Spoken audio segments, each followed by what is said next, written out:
Alright, so today we are going to be installing brembo brakes on the Q45 Y33.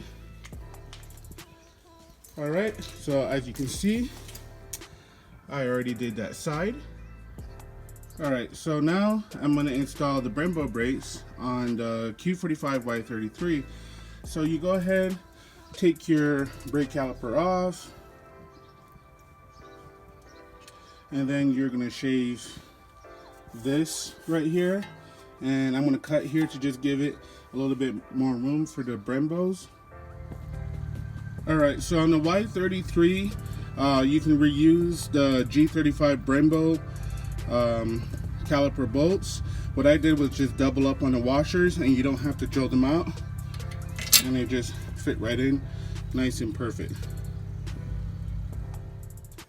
Alright, as you can see, I made my cut for the brembos and just trimmed around. I'm going to clean up the trimming a little bit. I may just cut right here just for enough clearance. But it's cut, it's clear, and now to install the brembos. Alright, brembos are installed. Straightforward, bolt in.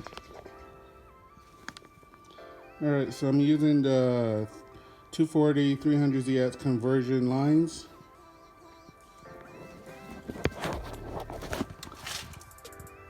They're a little bit long, but should do the job. Alright, brembos are finished install on the Q45.